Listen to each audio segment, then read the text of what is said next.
The 2010 Constitution that was promulgated by President Kibaki saw it fit to create a Kenya that has 47 counties.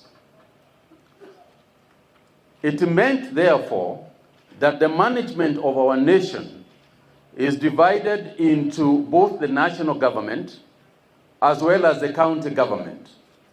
As a person who served in the Senate, in the first Senate, I am committed, and I think it is vital, that we protect the counties. And that informs why in Schedule 4 of our Constitution, the aspect of agriculture is divided and devolved both in the county governments as well as the national government in terms of policy and other issues. So we split responsibilities in the two levels of government.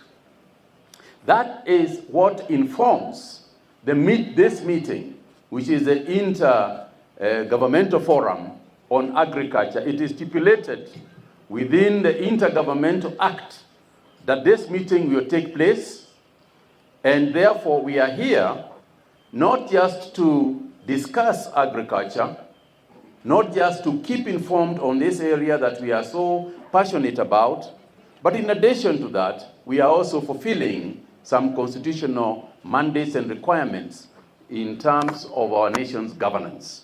Having said that, today also is an important day to look into the future of agriculture. And that is why we are sitting together. No single level of government will be able to look into the future unless the other level of government is working in tandem. Unless we are working in tandem, unless we are working closely together, unless we are cooperating, it will not be possible to achieve a paradigm shift. For indeed, this is what we are here to request that we do. We cannot possibly walk the same path, we cannot possibly walk in the same direction and expect different results. In his address to the nation, barely a few days ago, President Ruto rightfully put agriculture as a key factor in Kenya's future and in Kenya's development.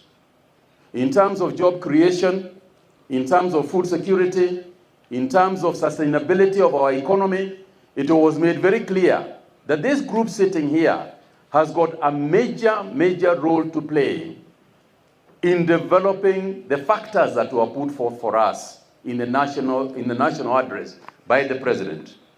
And therefore we gather here today to implement and to look at what the president ordered so that we can play the role that we are supposed to play as a team, as a people, to achieve what the president has said for the nation in the agricultural sector. And to do so, I am convinced that not only is it a marriage between the national government and the county governments, but it is also a marriage between those two and the private sector. I am totally convinced that unless and until the private sector is enthused, joins agriculture with a passion, we cannot achieve, because the private sector will provide the resources required, the capital input that is required in agriculture. It will provide the human resources that are required in agriculture, because as government, we are unable to hire and hire and hire. We are unable to, from the exchequer, to provide more money and more money. And yet, that is exactly what is required. Human input and real capital to grow. So unless that vacuum is being filled by somebody, then we will not succeed.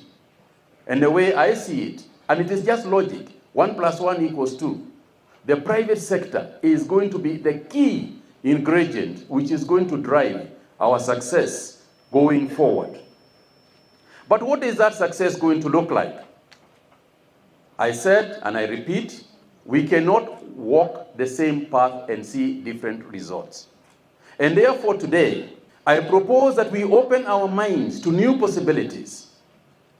I propose that we engage each other, not with the usual discussions agenda, not the same way that we have done it in the past, but to look for new ways of engaging each other.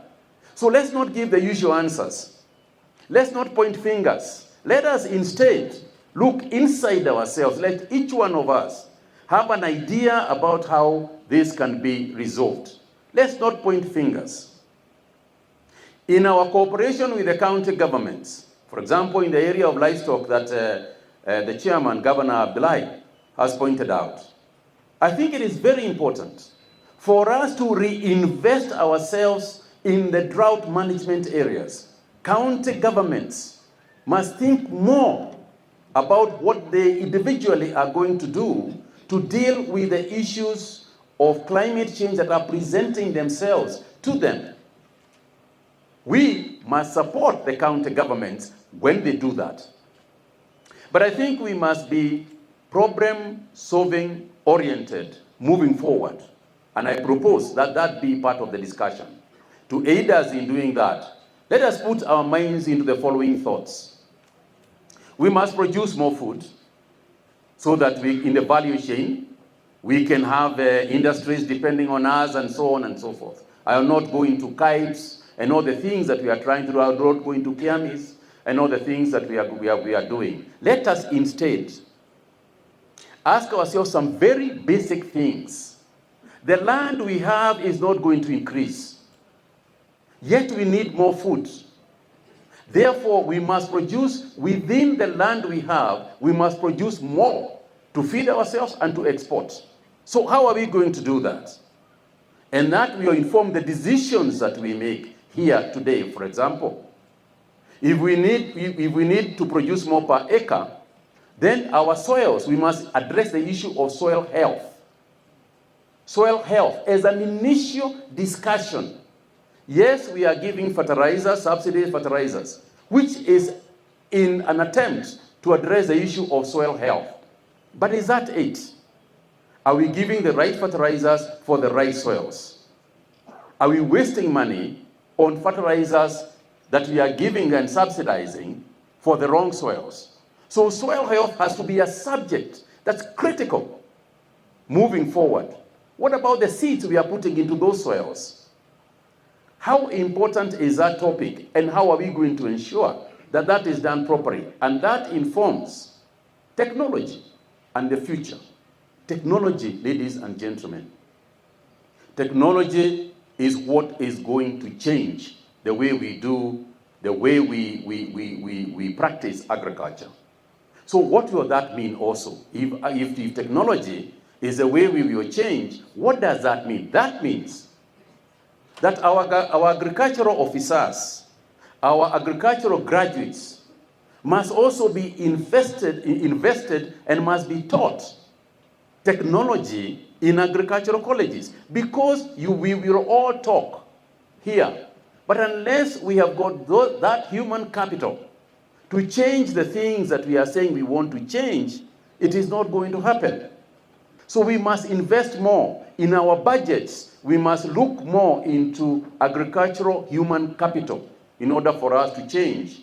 And therefore, the training of our agricultural officers in technology, in soil health, in seeds, in other things, must also be an integral part of the paradigm shift that we surely must invest in and must have if we are going to produce more in agriculture, if we are going to have food sustainability, if industries are going to depend on what we produce.